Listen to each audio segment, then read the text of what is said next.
Hey, what's going on, fighters? What's going on, family? We just finished watching Valor Bare Knuckle, Ken Shamrock's Bare Knuckle fight. It's great production. We really enjoyed it. Interesting. Yeah, I mean, it's bare knuckle boxing is really fast paced. Like, it's really fast paced, and the elimination of the ropes has made it even faster. Like these fights are even faster than regular bare knuckle fights. Yeah. It's so there's three primary bare knuckle promotions right now. There's the guys over in the UK. There's BKB, and then there's now Valor. There's BKBFC, and now there's Valor. Yeah. BKBTM out in Europe. Yes. So the big differences between this organization and that one. This organization, they don't allow the fighters to hold. There's no clinching. Yeah, there's no clinching. You got to keep your fist closed. And there's no clinching over in Europe either. This is it's interesting, man. It's interesting. It's a different sport. I'm interested to see how this pit travels. Yeah. So the pit was, if you don't know what the pit is, buy the fight. Go check it. I can't really describe it, but I can say it was a lot smaller than I thought it would be. And now it's a lot smaller. It's like with boxing, there's ropes so you can hide. Yeah. And there's corners so you can hide. And then the cage has its own aspects where you can't roll on a cage. Yeah. And there's corners so you can hide. And then the cage has its own aspects where you can't roll on a cage like both rings and cages. Yeah, there's no hiding. There's no hiding there, and it's fast. Yeah, there's no hiding. It's hard to cut it off if somebody's circling. We saw a little bit of that tonight. What I really enjoyed is that when somebody fights for a different promotion, they don't mind bringing it up. Yeah, so promoting is very much a dog-eat-dog type thing. So these guys, they tend not to like each other.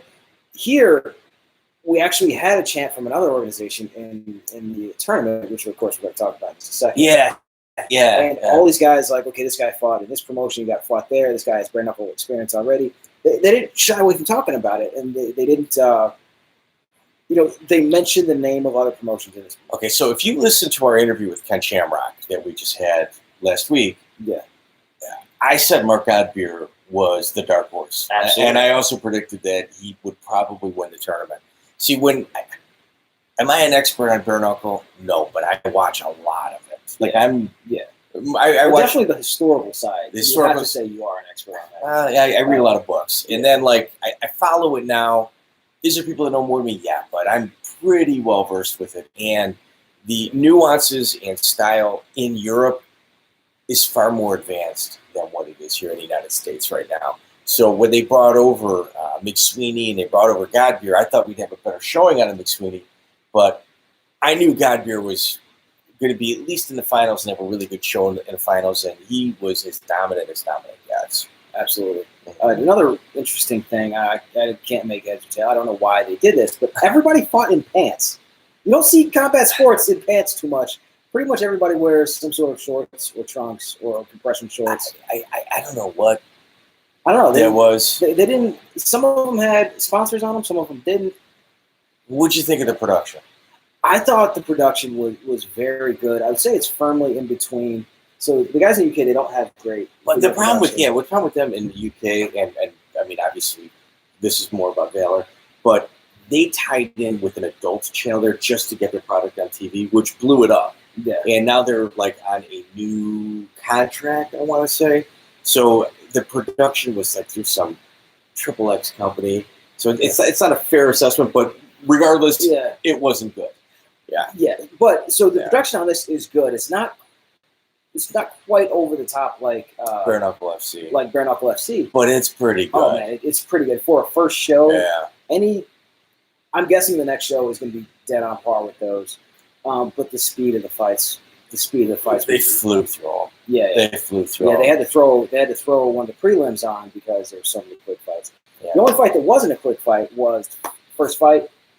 That's the thing. When you're doing a 4-man tournament, the cool thing is that literally the main events start in the beginning. Yes. So we got to see Sokoju versus Mighty Mo in the first fight, which totally made that fight.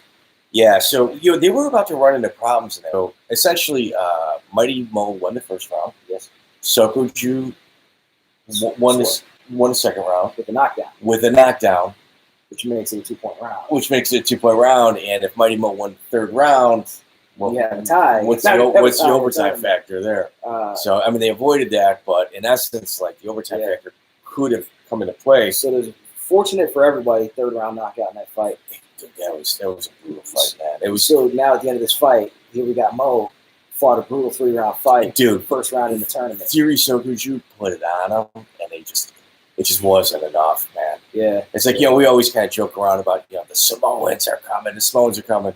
Man, there's some legit, substance behind that. I mean, you're not going to break a Samoan physically. It's just almost impossible. And we didn't even notice it. I mean, you see it, but you don't notice. We didn't notice it in that fight. Mo was actually 48 years old. Now he's 48 years old. He had a broken nose and a broken hand. And instead of pulling out and allowing LeVar Johnson, allowing the alternate. With the alternate, he's just like, no, I'm going. It's just, and the guy's 100% the real deal. Yeah, Yeah. And I was about to talk about that. We'll talk about that fight when we get to it. Yeah. So our next fight was the second tournament fight was Godbeard versus Jack May, which was 2 punches. Yes, it was. Yeah. Okay, so Godbeard came in with a very good strategy for a tournament. He's like, what, this first fight has to be short, has to be short. He landed a jab for the first knockdown, which very stiff jab. Which was a stiff It was jab. really a lead hand cross. It was such a stiff jab. Yeah, you're right. I agree with you. It reminded me of Buster Douglas-esque jab. I agree. So And then they, the 8 count. 8 count. Stand him up.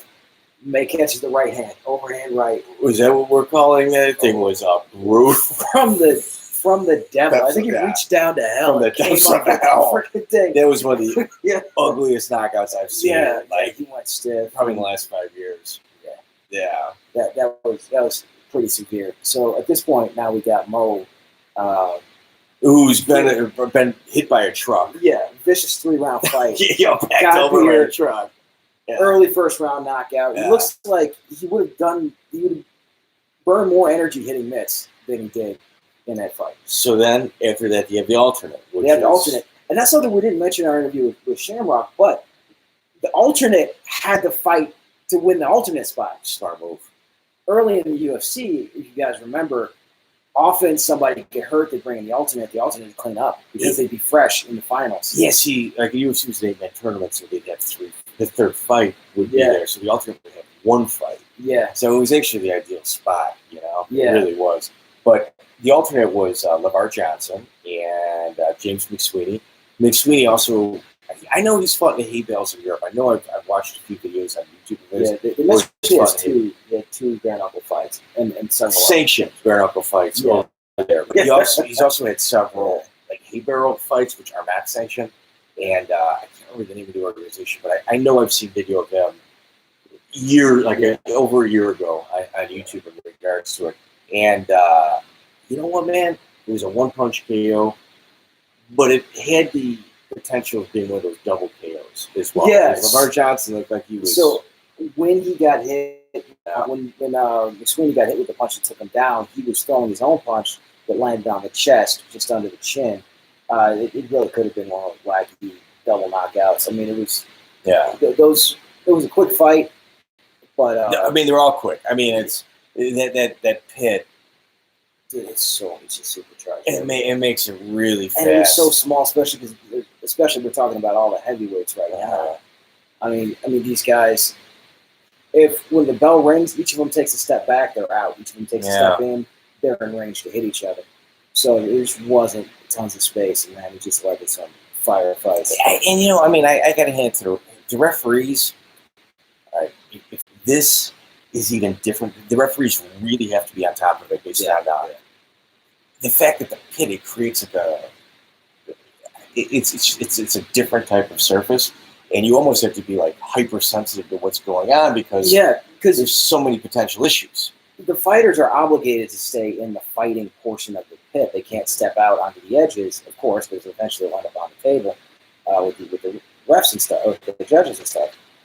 But you can't be looking down while you're fighting. You gotta obviously be watching. You gotta feel it with your foot. Yeah. I mean, there's like a red stripe there, but that's for your back foot.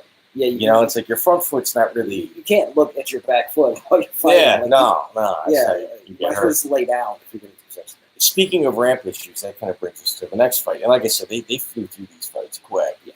and that was J.C. Lamas and Mike Richmond. Yeah. And there was like a lot of heat. But J.C. Lamas is kind of that guy, though. Yeah. He's kind of. In fact, so they had this douchey dude. What was that guy's name? Schmo. Schmo. That's his name. He's actually Schmo. Truth be told, I don't get it, but I mean, to me, it looks like he's snorting Adderall. Before, like he just takes a giant rail of Adderall and acts like whoever it is his shtick is. But I don't get it. I guess some people do. I know he's got a big following. Much bigger than ours. In fact, he was so unlikable. I thought, I bet the prize of the tournament is you get the belt and you get a one punch. Man, just with your Schmo. If I were to give the Schmo some advice, I mean, you're already a douche, so you might as well just like change suits in between every fight. Yeah. I think that was like one of the issues too. Like before the guys went to the ring or the pit, they had to talk to the Schmo so he could do. They had to talk to the Schmo so he could do his 3-second stand up. Yeah, But so the reason I brought him up with Llamas.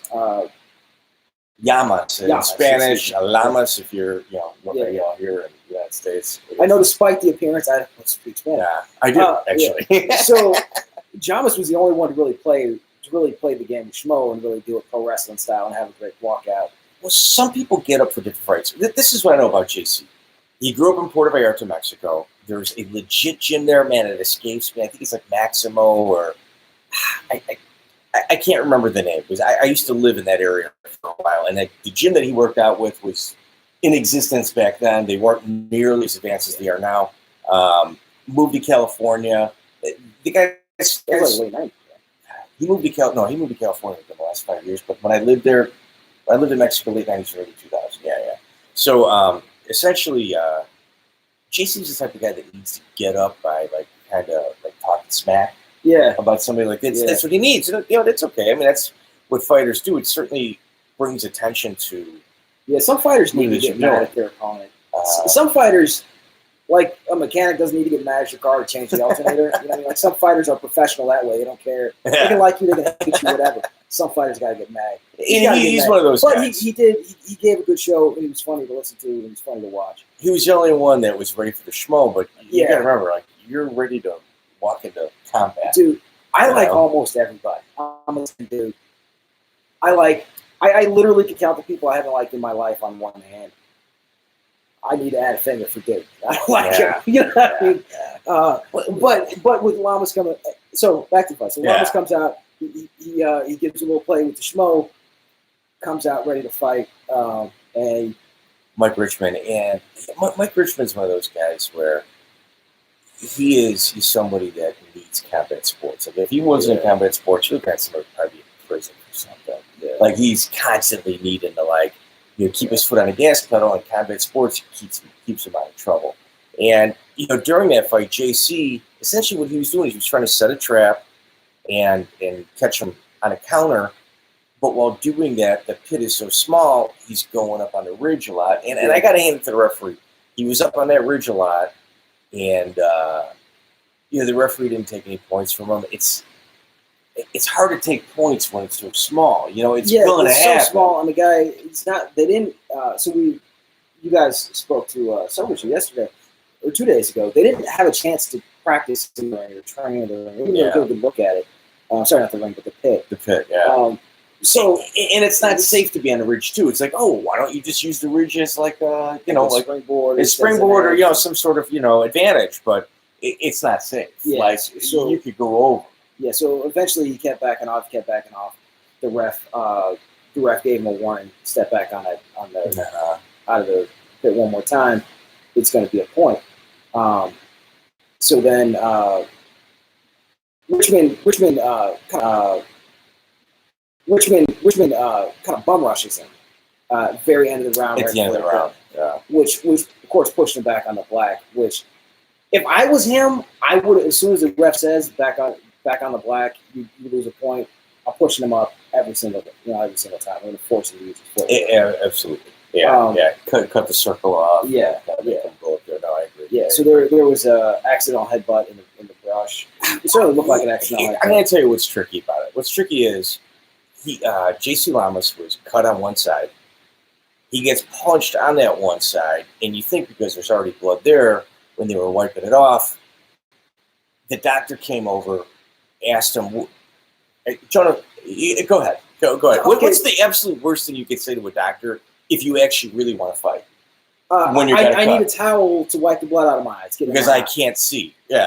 And this was after the rounds. We had his minute in between rounds, and now he's kind of going back out for combat again.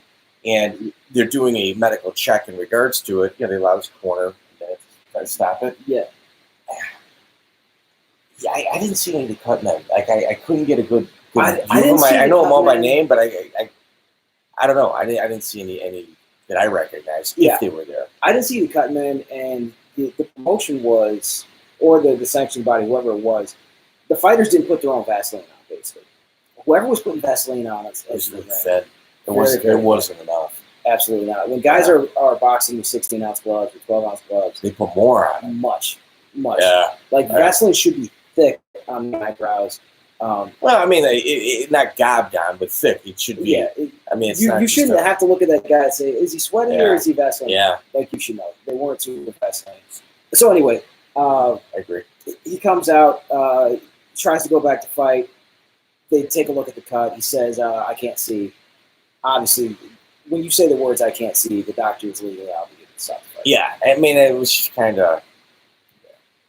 Yeah, and then he was like, "Oh, let us fight," and he tried to get the crowd into it. The crowd was super into it, and that part of it was fun. But at the end of the day, you kind of walk out, at that point. And well, I'll tell you what you say. JC has got a ton of experience. Like, he doesn't have a great MMA record. He fought Chris Lytle in Cancun. Had a great showing against Chris Lytle. Lost the fight, but man, he put it on Chris. Yeah, it was a guy different. That's only been stopped once in like Joe Riggs, 35 fights, 50 fights. Yeah, between boxing and crazy. Yeah. So essentially, like, in that fight, JC was super aggressive and really went after Chris, which was a smart move. I think he should have applied that same tact in regards to Mike. Yeah, I think so. Richmond. Yeah, he was backing off a lot, trying to set traps. And it was. He kept going up the ramp, you know. I mean, and it was.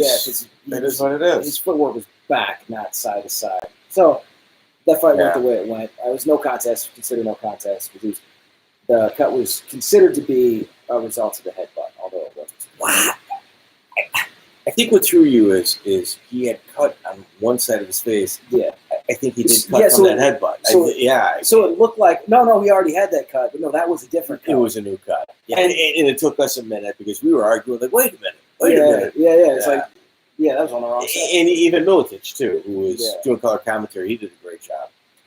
Fantastic. Big time, big Pat Miletich fan. Even he got confused because of one of the other cut on the other side. Yeah, and that's why we brought up the Vaseline thing, because we connected dots on that. Because there were lots of cuts. What did you think of Ishii's performance? It reminded me of some other famous boxer I saw who shot placement started off really good, but as he started getting comfortable and having fun and realized he could kind of land it well, he started. He got a case of the Paulownians. Yes, he started. I think he broke his hand. Yeah, he started hitting him in the head, not paying attention to where he was hitting or how he was hitting. I think it was just because it was just too easy. And if you saw Payan, he started being able to walk through his punches in the second round. Yeah. And Ishii's footwork, oh my God. Man, was that just massive? He was using the shoulder roll. He wasn't stepping out of the allowed space, which was easy to do in the pit, to step outside the allowed space. He didn't do it at all. Yeah. A lot of phenomenal pit awareness, I guess. He had a high pit IQ. Yeah, high pit IQ. His pit IQ was through the roof. But man, and I'll tell you this, him and Paulie are tight. It's more confusing that he kind of made the same mistake. What Payan was doing is he was kind of tucking his chin, coming in even with his hands flat against his head, and Ishii was launching him off the top of the head. Top of his head. And you would see Ishii was guarding with the shoulder, which leaves the top of the head exposed, which, if he was doing it on purpose, or whether he was doing it on purpose or not, it was a brilliant move. Because that caused the hand to skip off and catch the top of the head. Towards the end of the first round, I even mentioned it to Jonah. He did. I'm like, he called it. look at his hands. He had like cartoon hands. Yeah. Ishii's hands were so He had small. cartoon. They were cartoonish. I was like, man, I think his wrist wraps are too tight. He cut those wrist wraps off. Because I think it was making the swelling worse. The already bad swelling worse. You got to hand it to him. He pushed through. Just like Mala, he fought the whole fight. He still looked phenomenal. He still landed lots of punches, even with the broken hand. Both the hands were swollen. I would say they were cartoonish. Like they're literally like if you watch E.J. Smith, look at his hands towards the end of the round. But watch the post-fight interview. Yeah. He kind of talks with his hands a little bit. It looks like he's got those one finger thing, like those big ass hands. You're sitting in the stands. Full hands. Yeah, and he said, despite that, he said he had a lot of fun. He was glad he did it. He wants to fight more. He wants to fight anywhere. Yeah, he's had a long layover. I mean, he was the first world champion, born in Vegas, and the Contender Series was one of De La Hoya's his kind of answer to the Ultimate Fighter. Yeah. He was in the house, and he did the smart thing. He went up a weight class so he could stay in the house and not really have to worry about his weight too much. And he lost a split decision to Sergio Mora, kind of going off the top of my head, who actually won it. And it was phenomenal. It was one of the best, in my opinion, one of the best boxing, reality shows, if there has ever been any more. But it was actually really compelling. Yeah. Good compelling TV. So great fight, 3-round decision. On top of that, we started this with saying that the people in Europe are definitely a little more advanced. If I weigh around 160 pounds, 155 pounds, Jimmy Sweeney, I would not want to fight Ishe Smith. Yeah, especially with the lessons that he learned here. No, and ropes and stuff like that. The ropes give you something to play off of. It allows you to slow the fight down. Allows you to hide. It allows you to hide. Yeah. A guy who's used to ropes going back to ropes is going to be even better.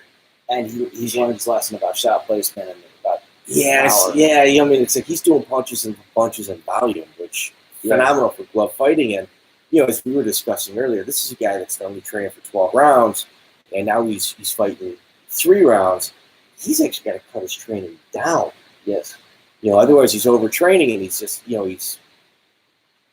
that's a guy who could throw 500 punches every single round and not taking his mouthpiece in between rounds. Yeah, when he was doing his post-fight commentary, like everybody else, I mean, it's post-fight commentary. I mean, you talk to an athlete immediately after they perform. Not even winded.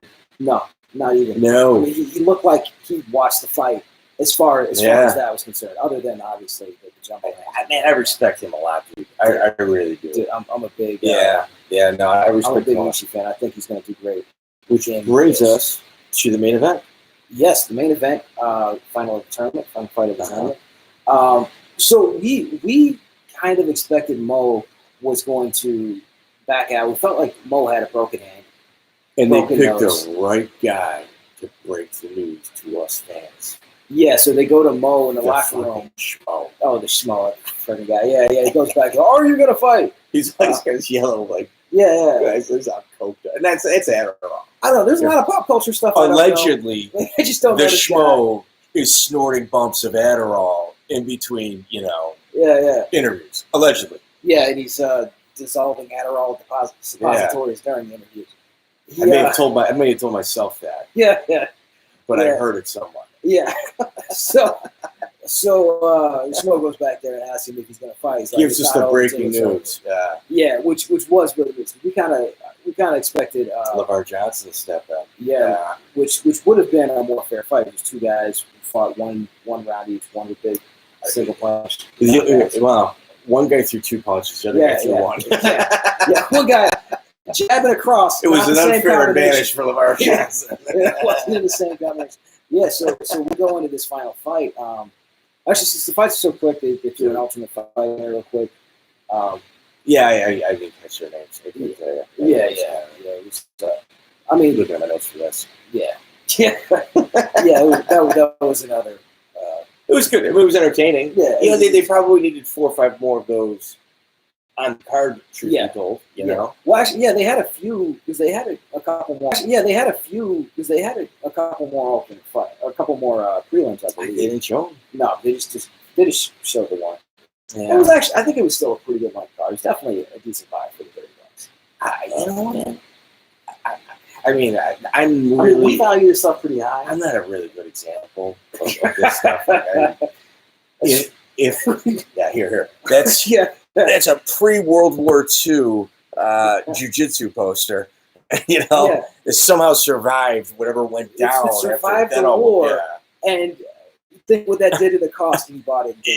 Yeah, nah. But yeah, we'll show you some of the other stuff. Yeah, like pre-World War II. I mean, boxing. Yeah, we value this stuff for that. Even aside from that, just the casual fan, we value this stuff for that. Even aside from that, just the casual fan, this versus a $70 UFC or $60 boxing pay-per-view. Here it is, a casual fan. I'm a sport fan. Dude, I get it. You're spending a ton of money on MMA, right? Yeah. I'm telling you, get used to buying bare knuckle boxing. Support the sport. Support your local bare knuckle fighter. The only way this thing survives. You're also talking to a guy I have never streamed in a pay-per-view illegally. I never have. I've always bought them. Yeah, and never stole a piece of music. I mean, I'm not that guy. And when we do our interviews, like the Carl Parisian and the Chris Liddell, and we could talk about, we went to this tiny little fight way down in Belleville, Illinois. Belleville. You want to have those kind of stories to tell. While the promoter got chopped up by a biker gang. Chris, what's your recollection of that? Yeah, those of you that went to Valor, you're going to be able to have that story when you talk to these guys in 10 years. You got to go to the live event. You got to go to Valor 2. Yes. Go to Bare Knuckle FC. Go to these fights. Go to Europe. Go BKBTM. Eric Olson from New York is fighting on the next card. Yeah, I think it's October. I can't remember the date off the top of my head. That's only $15 on the same app that we watch Valor on. Buy it. Phenomenal product. Buy this. It's such. I mean, I hate to be like commercials are disgusting. Like, I mean, it's why we don't watch television anymore. But man, like it's such a great buy. Man, dude, you're buying entertainment. Back to the main event, though. The main event. Speaking of entertainment, so in essence, so of course King Mo's going to come in with absolutely nothing. He's going to come in and lay down and lose, right? That guy's the real deal, dude. He came out again, almost 50. This guy could legitimately be. If he had, I don't know about his family. Yeah, if he had a kid at 18 and his kid had a kid at 18, granddad's in that ring right now. And he's swinging for the fences after a 3-round war. And it's dude, Godbeer bent a little bit in that fight. He did. He bent a little bit. He wasn't expecting to get stuck. And he got stuck. I think it would have went 2 rounds, right? I believe it was into the second round. Yeah. So you're going to get 5 bare knuckle bouts against 2 fresh people. Like when you're training or something like that, you're kind of putting fresh bodies every round to kind of really push you, get your cardio up. In essence, that's what he did. Yeah, and dude, Mighty Mo. So he lost the fight, but I mean, his stock goes through the roof for this one. I mean, he was you can't respect that guy, man. Yeah, and then when Godbeer's doing his post-fight interview, he's saying, "Man, I look up to this guy so much. Like I watched him when I was a kid." Who would you want to see in there? Dude, I think I'm going to send it to you mentally. Dude, I'd like to see AJ with this dude, man. AJ Joshua? Arnold Adams. Yeah, but I would Sweeney really. I mean, he really deserves it. Sweeney from no. You're talking about LeVar Johnson. He knocked out Big Sweeney. Yeah. I'm sorry, LeVar Johnson. I'm sorry. No. It's okay. The one fighter that I would like to see in there is Mark Hunt. Yeah, bro. Did it just be a whole bunch of one-punch knockouts? And aside from the Mo, dude, take my money. Dude, take my money. Yeah. I mean, who would you want it now or later? Yeah, right. I'll give it to you. Yeah, I mean, who would you want it now or later? Yeah, right. I'll give it to you. That's I mean, and with Shamrock putting this thing together, man. I mean, all of these fighters. I mean, we just talked about full card. We did kind of discuss some of the guys in advance. But you knew all these dudes were, man. There wasn't a single guy who was like, well, if you're from here, this guy. Man, they put together. They put together, too. That 4-man was fantastic. it was. He does. Yeah, no, it was. I don't think there's been one of those since the earliest years. Legit world champion. So here you go. You got Chase Sherman and Bare Knuckle FC. God Beer was the European title holder. Now he's bad. Now, if you're going to make an argument in regards to like who the real world champion is, you got the guy that went from Europe to over here. Truth be told, there's only one undisputed bare knuckle boxing world champion. Now you got Artem Lobov, I get that, and you got Jimmy Sweeney in Europe. My opinion, Sweeney eats him up. Gypsy should have been on the Irish Olympic boxing team. Caught a case, sat in jail, came out. He had big wins over guys that became world champions, and now he's doing bare knuckle boxing. He's legit. But the one absolute world champion that actually is undisputed is actually a guy that people have forgotten about, and it's Diesel Joe Riggs. Joe Riggs went to Europe, won the title when there wasn't a title anywhere else, brought it back here, fought in Bare Knuckle FC, didn't lose over there, and he's got nothing on the books, and they never put a title around his waist. The true undisputed champion throughout all the weight classes, without argument, is Joe Diesel Riggs. So you could say the lineal champ. Dude, that's it. Joe Riggs, legitimately, for bare knuckle boxing, is the only undisputed champion. And until you said Joe Riggs, I'd forgotten about all that. Yeah. It's you know what I'm gonna do? I'm gonna shoot Shamrock. I'm gonna shoot Shamrock attacks. Get Riggs, throw the belt around his waist, or if he loses, that's like if you want to trace titles. I mean, I like reading books like pre-World War II, late 1800s autobiographies of fighters because I like to kind of trace where belts went. The little nooks and crannies, curves. Read Jack Johnson's book. It's phenomenal. He chased that belt all over the world, by ship. Yeah, before there were airplanes. He went to Australia on a boat. Lost it in Cuba. Yeah. Right. And this whole Joe Riggs thing is going to be one of those things to where in 100 years from now, the friggin' dorks like ourselves are going to go, wait a minute.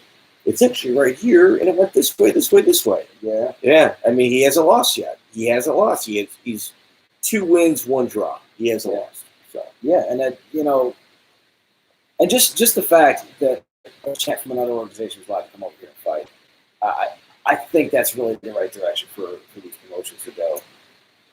In my opinion, I know the guys in Europe are probably salty because he left.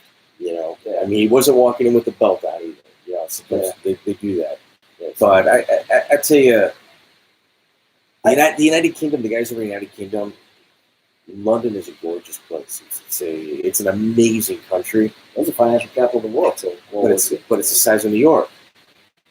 You got to kind of spread out, and they use international talent. Like you're not a real organization in regards to the big leagues unless you've got international talent or access to it. And the 3 organizations that we mentioned all do that. Yeah, it's I have terminal nice guyism, so I have a hard time understanding how the promoters why everybody promotes together. Everybody's very like that. It doesn't work that way. It doesn't work that way. Like promoters don't get along. I promote a show here in Chicago. I haven't gone to one of my competitors' shows in 15 years. They show up at my shows. I'm like, why are you here? I don't go to yours. And I'm not trying to be like a jerk about it, but you're raiding my locker room, or you're just trying to figure out who gets like a big pop so you can get a hold of them. Don't come here. I don't come to your house.